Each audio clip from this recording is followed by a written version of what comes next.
Good evening, everyone. I hope you are doing well and good.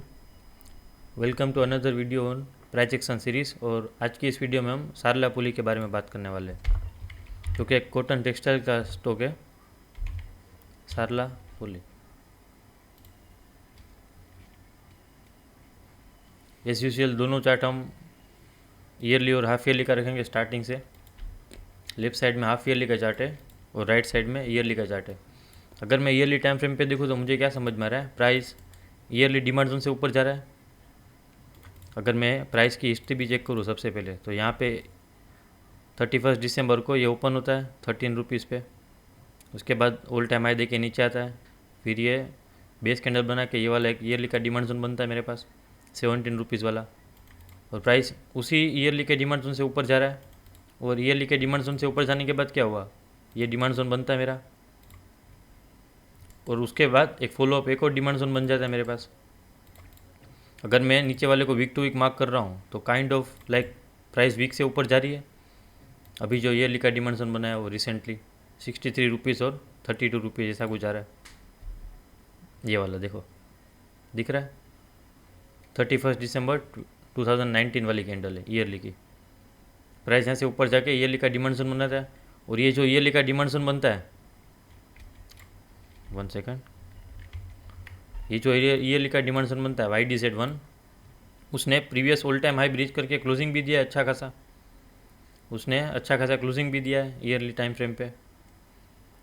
और अगर मैं half yearly के demand zone पे आता हूँ, हाफ ईयरली टाइम फ्रेम पे सॉरी, अगर हाफ ईयरली टाइम फ्रेम पे आता हूँ तो वहाँ पे भी मुझे क्या समझ में आ रहा है कि हाफ ईयरली का डिमांड जोन भी है मेरे पास। उसी ईयरली के डिमांड जोन में मेरे पास हाफ ईयरली का डिमांड जोन भी है। इसको मैं ब्लू से मार्क कर देता हूँ, half yearly demand zone.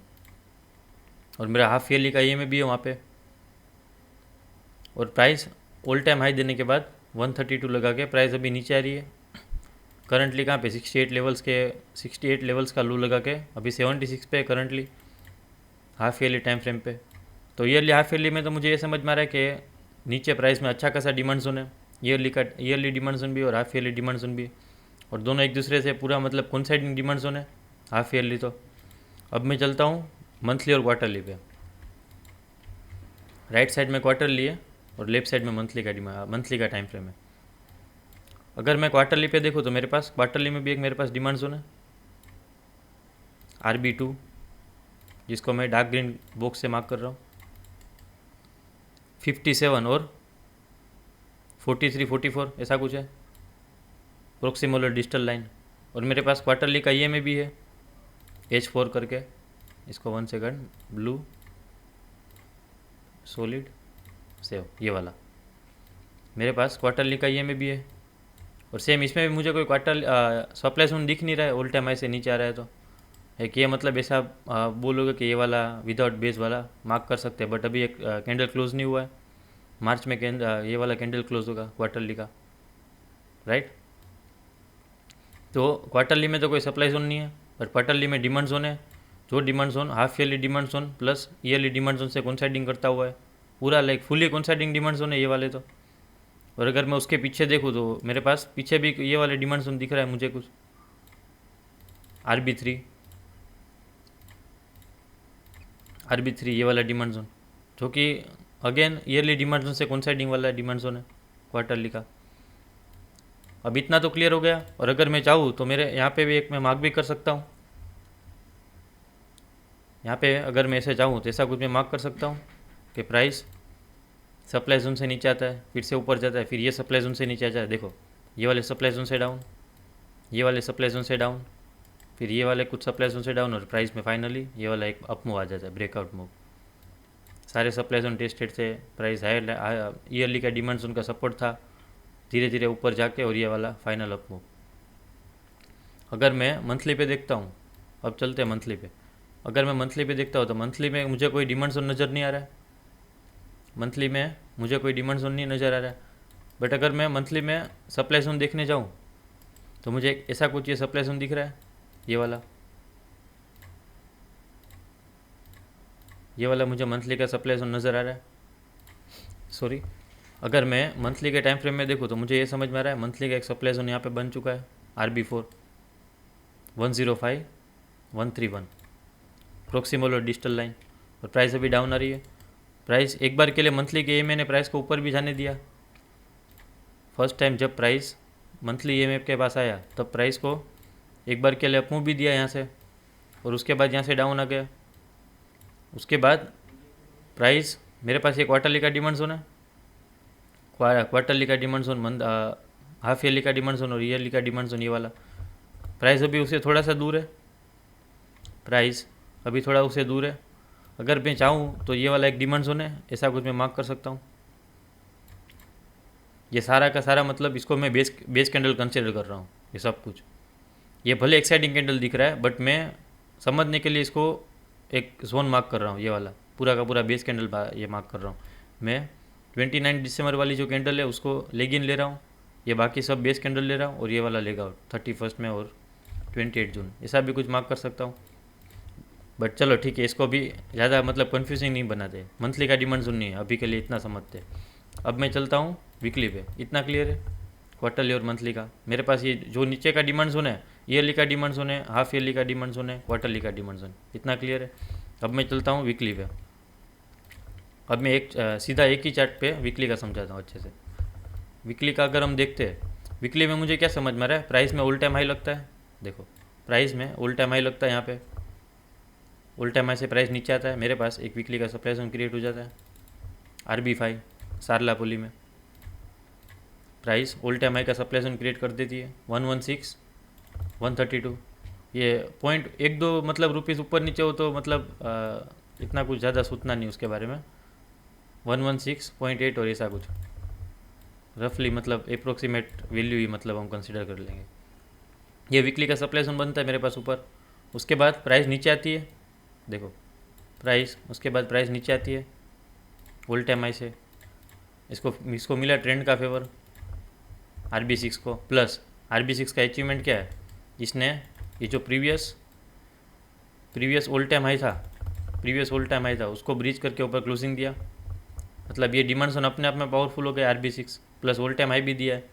Price एक बार के लिए यहाँ से वीक टू वीक ही रिएक्शन दे देती है, ऊपर जाने के बाद फिर से नीचे आ जाती है। मतलब ये कि सारलापुली में सेलिंग मतलब एक्टिव हो गई है, सेलर्स मतलब एक्टिव हो गए सारलापुली में। क्योंकि अगर बायर्स वाकई पावरफुल होते तो प्राइस ये वाला यहाँ से मतलब ये वीकली के डिमांड जोन से ऊपर गया, उसके बाद यहाँ से नीचे तो नहीं आना चाहिए था। अगर बायर्स इतने पावरफुल होते तो यहाँ से मतलब न्यू सेलिंग को रोक तो सकते थे ना, ये वाले सेलिंग को। बट हुआ क्या, एक बार के लिए यहाँ से रिएक्शन दिया, उसके बाद कंटिन्यूस डाउन। और ये 2 लेग आउट जो दिख रही है यहाँ से 3 जनवरी के देखो, और उसके बाद ये 10 जनवरी वाली, उसमें एक मतलब क्लियर कट दिख रहा है सेलिंग है, क्लियर कट इसमें दिख रहा है कि यहाँ पे सेलिंग है। उसके बाद प्राइस में एक ये रिवर्सल पैटर्न वाला वीकली का डिमांड जोन था RB7, मेरे पास एक रिवर्सल पैटर्न वाला RB7 वाला डिमांड जोन था वीकली का। एक बार के लिए उसने रोकने का ट्राई किया, बट वो भी इवेंचुअली फेल हो गया। और ये मेरा H6 91 92, ये मेरा वीकली का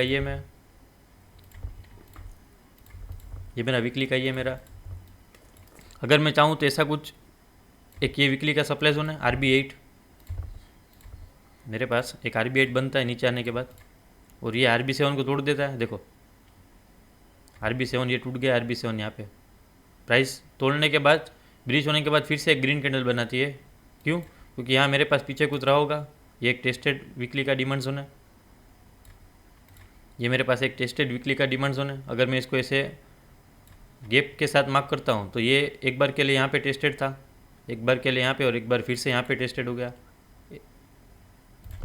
ये येलो बॉक्स RB9। और उसके बाद प्राइस ऊपर जाने के बाद फिर से प्राइस नीचे आ जाती है, और RB10 फॉर्म हो जाता है मेरा न्यूली वीकली सप्लाई जोन। उसके बाद अभी प्राइस ये टेस्टेड वीकली के सप्लाई जोन के अंदर ही है, बट अगर मैं और नीचे जाता हूँ तो मेरे पास एक और वीकली का डिमांड जोन है,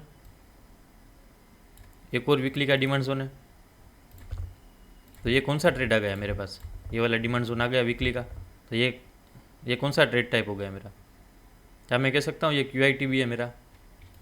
क्यों? क्योंकि क्वार्टरली का ये लोकेशन रहा, मंथली का ट्रेंड, ऐसा कुछ साइडवेज ट्रेंड कह सकते हैं कि एक मतलब एक अगर मैं ऐसा कुछ डिमांड जोन मार्क कर भी लेता हूँ जो कि ये डिमांड जोन है नहीं इतना अच्छा खासा, बट फिर भी मैं मतलब कहने के लिए कह सकता हूँ कि अगर यहाँ पे अराइवल पे trend upside to down होगा, सॉरी अप टू साइडवेज होगा ये वाला, यहाँ पे ट्रेंड अप्रोच करेगा तब, सिर्फ समझने के लिए, वरना यहाँ पे ट्रेंड तो अप ही रहने वाला है। तो मेरे पास एक क्यू आई टी ट्रेड भी आ गया मेरे पास, ये स्टॉक का मैंने एनालिसिस किया टॉप डाउन अप्रोच ईयरली से, तो मेरे पास एक क्यू आई टी ट्रेड भी आ गया डायरेक्ट, कि जिसमें ईयरली के डिमांड इसमें ईयरली के डिमांड जोन का भी सपोर्ट है, ये क्यू आई टी को ईयरली का डिमांड जोन का भी सपोर्ट है ईयरली, ये हाफ ईयरली, ये क्वार्टरली। हमने तो क्वार्टरली का लोकेशन ही किया, वरना ये ईयरली इनकम ट्रेड भी हो गया मेरा, yearly location, half yearly trend, और ये क्वार्टरली मेरा एक ईयरली इनकम ट्रेड भी हो गया वाई आई टी। बट इतना बड़ा मतलब एंट्री एस एल का इतना गैप, बड़ा गैप रखने से अच्छा है कि मतलब हम यहाँ पे कुछ न्यू प्राइस एक्शन फॉर्मेशन हो, न्यू वीकली का डिमांड जोन फॉर्मेशन हो, वो वाला ले ले, क्योंकि उस केस में एंट्री और स्टॉप लॉस का भी मतलब डिफरेंस कम हो जाएगा, राइट। एंट्री और स्टॉप लॉस का डिफरेंस भी कम हो जाएगा, तो हमारा आर आर भी मतलब बढ़ जाएगा उस केस में। अब यहाँ पे चलते हैं वीकली पे, सॉरी, ये वीकली का ये डिमांड जोन है मेरे पास, और उसके नीचे मेरे पास एक और डिमांड जोन है वीकली का, जो प्राइस सिर्फ एक बार बॉडी टू वीक टेस्ट करके मतलब प्राइस ऊपर चला गया था। तो अगर आर बी 11 टूट भी जाता है तो मेरे पास आर बी 12 भी है, भले एक बार के लिए मतलब टेस्टेड है, भले एक बार के लिए टेस्टेड है, बट इसको ईयरली, हाफ ईयरली, क्वार्टरली और ईयरली, हाफ ईयरली, क्वार्टरली का सपोर्ट है ये वाले को, आर बी 12 को। जब ये बना था तब तो नहीं बना होगा ना क्वार्टरली का डिमांड जोन, ये सोचने की बात है। आर बी 12 जो है, जब प्राइस, आगे का भूल जाओ, सिर्फ इतना डेटा याद रखो, जब प्राइस ये बन रहा था, प्राइस ने इसको टेस्ट कर दिया, अब मेरे जो टेस्टेड डिमांड जोन है उसको हाफ ईयरली और क्वार्टरली का और ईयरली का डिमांड जोन का सपोर्ट मिल गया अब। तो मतलब इसके पास ऐसा नहीं कि ये एक बार के लिए टेस्टेड हो गया तो ये आर बी 12 मतलब टूट ही जाएगा, ऐसा कुछ भी नहीं है, राइट।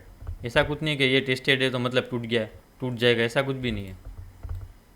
और ऐसा भी थोड़ी ना कि हम डायरेक्ट ये मतलब आर बी 12, आर बी 11 पे लॉन्ग कर ले, अगर क्यू आई टी ट्रेड लेते हैं तो ऐसा कुछ आएगा ये वाला, यहाँ कहीं पे एंट्री आएगी और यहाँ कहीं पे स्टॉप लॉस। और इस क्यू आई टी को क्वार्टरली EMA का भी सपोर्ट है, देखो ये क्वार्टरली का दिख रहा है, क्वार्टरली EMA 60, ये क्यू आई टी को क्वार्टरली EMA का भी सपोर्ट है, राइट।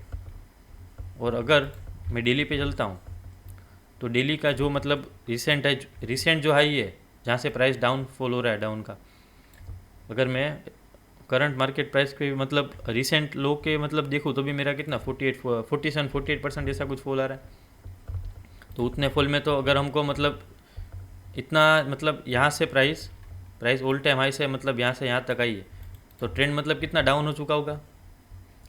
अगर मैं ऐसा कह सकता हूँ डेली पे ट्रेंड मतलब स्ट्रॉन्ग डाउन ट्रेड है, क्योंकि प्राइस 132 से लेके काइंड ऑफ 69-70 रुपीज़ आ चुका है, और प्राइस अभी चल कहाँ से रही है, देखो मैंने बोला ना कि ये वीकली के ये जो डिमांड जोन था टेस्टेड था, वहाँ से प्राइस ऊपर गई, और इसको मैंने जो ये वाला पॉइंट बताया था, ये वाला 1 सेकंड, ये 1 फरवरी वाली जो कैंडल बताई थी कि प्राइस टेस्टेड वीकली के डिमांड जोन से ऊपर चला गया, बट अगर मैं उसको डेली पे ध्यान से देखूँ तो विदाउट बेस वाले कैंडल से, without 1 second, sorry, yes, without base वाले डिमांड जोन से ऊपर गया। देखो ये वाला RB13, ये वाला डिमांड जोन दिख रहा है, प्राइस वहाँ से ऊपर गया था। वीकली में तो हमको ये दिख रहा था कि टेस्टेड मतलब वीकली के डिमांड जोन से ऊपर चला, बट अगर मैं प्रॉपरली डेली पे देखता हूँ तो मुझे समझ में आ रहा है कि ये वाला डेली का जो डेली का डिमांड जोन था विदाउट बेस वाला, वहाँ से ऊपर गया, और ऊपर जाने के बाद नीचे आ गया, फिर यहाँ से डाउन ट्रेड था। तो देखो डेली का ये मैं पहले कैसे सपोर्ट कर रहा था, यहाँ से ऊपर जब प्राइस को जा रहा था, तो देखो, और एक बार के लिए नीचे आ गया, तो फिर वही डेली का ये मैं प्राइस को एज ए रेजिस्टेंस काम कर रहा है। और अभी करंट मार्केट प्राइस को अगर मैं देखूँ तो प्राइस अभी कहाँ से चल रहा है, ये डेली के डिमांड जोन से, RB14, देखो RB14, मैं कह सकता हूँ एग्रेसिव MIT से अभी ऊपर जा रहा है, एग्रेसिव MIT से सारलापोली अभी ऊपर जा रहा है। और इतना फॉर्मेशन मतलब यहाँ से प्राइस ऑल टाइम हाई से मतलब इतना नीचे आया, तो या तो आप QIT लो, या आप ईयरली इनकम ट्रेड लो, या आप कन्फर्मेशन का भी वेट कर सकते हो। कन्फर्मेशन का मतलब एक फ़ायदा क्या है कि ये जो मतलब कंसोलिडेशन यहाँ से होगा ना, जस्ट इन केस यहाँ से प्राइस ऊपर गई, प्राइस फिर से डेली के MA से मतलब टच करके फिर से नीचे आया, और प्राइस प्रॉपरली ये ईयरली के डिमांड जोन को मतलब हिट कर ले, या ये थोड़ा बहुत मतलब डीप आ जाए और उसके बाद प्राइस यहाँ से ऊपर जाए, फिर ये जो डेली का ईएम है एक बार के लिए प्राइस को मतलब पूरा स्क्वीज़ कर देगा, ऐसा कुछ होगा कंसोलिडेशन, और उसके बाद फाइनली ये मतलब ऊपर निकलेगा ईएमए के ऊपर, और ईएमए के ऊपर निकलने के बाद भी एक बार के लिए नीचे भी आएगा, और तब ये ईयरली का ईएम ये जो मतलब डेली का ईएम है उसको सपोर्ट करने लगेगा प्राइस को लॉन्ग के लिए, और हमारा कन्फर्मेशन एंट्री तभी बन जाता है कि प्राइस यहाँ से ऊपर जाए, उसके बाद प्राइस यहाँ से ऊपर जाए उसके बाद। अभी तो ये वाला डिमांड जोन अभी हिट नहीं किया ये वाला ईयरली का, तो हम अभी वेट ही कर रहे हैं कि प्राइस में क्या करना है क्या नहीं। ठीक है, ये बहुत अच्छा स्टॉक है सारला पोली, अगर मतलब इन्वेस्टमेंट करना हो तो भी मतलब बहुत अच्छा स्टॉक है, क्योंकि बहुत मतलब कम स्टॉक्स में ऐसे मतलब डिमांड जोन और फॉर्मेशन होते हैं। ईयरली का डिमांड जोन भी है, हाफ ईयरली का डिमांड जोन भी है, क्वार्टरली का डिमांड जोन भी है। एक ईयरली इनकम ट्रेड आ गई, और अगर मैं क्वार्टरली से देखूँ, क्वार्टरली का ये मंथली का चार्ट और ये वीकली का, मतलब मेरे पास yearly income trade plus quarterly income trade हो गई। बहुत कम स्टॉक्स में मतलब आपके स्टॉक का मतलब जितने टाइम फ्रेम में जितने डिमांड जोन हो गए एक साथ ओवरलैप कर रहे होगे ना, उतना ही डिमांड जोन आपका पावरफुल होगा। आपके सभी टाइम फ्रेम में डिमांड जोन मतलब ईयरली से लेकर अगर डेली तक जाओ और सभी टाइम फ्रेम पे डिमांड जोन है, ऐसा नहीं कि सिर्फ डिमांड जोन है, अगर एक दूसरे से ओवरलैप डिमांड जोन कर रहे हैं ना, तो वो मतलब अपने आप खुद एक डिमांड जोन वो खुद पावरफुल हो जाता है। और सारला पोली में भी मतलब वही सीन है। तो आप मतलब अगर आपको इन्वेस्टमेंट करना भी हो तो ये बात मतलब ये जो वीकली के डिमांड जोन है वहाँ थोड़ा कुछ कर लो, थोड़ा कुछ नीचे बचा के रखो, राइट। और टारगेट तो मतलब टारगेट अगर आप कंफर्मेशन एंट्री या ऐसा कुछ कर रहे हो तो वीकली के सप्लाई जोन रख दो। अगर इन्वेस्टमेंट कर रहे हो तो फिर सीधा मतलब ये वाला रखो। ये वाला भी मतलब लगता नहीं कि RB4 रोक भी देगा, एक बार के लिए यहाँ थोड़ा कुछ प्रॉफिट बुक कर लो। और अगर ये जो मतलब ऐसे सप्लाई जोन जो होते हैं ना, उनका क्या काम होता है कि प्राइस को जो न्यू डिमांड जोन बनते हैं ना, वहाँ पे एंट्री करवाने का काम है।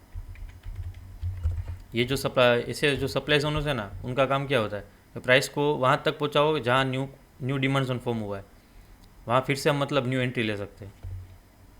ठीक है, thank you for watching. And अगर आपको कोई भी स्टॉक्स हो जो जिसका मतलब प्राइस एक्शन अच्छा है और आप चाहते हो कि मैं अगले प्राइस एक्शन सीरीज़ वीडियोस में उसके बारे में डिस्कशन करूं, तो आप कमेंट सेक्शन में बता सकते हो।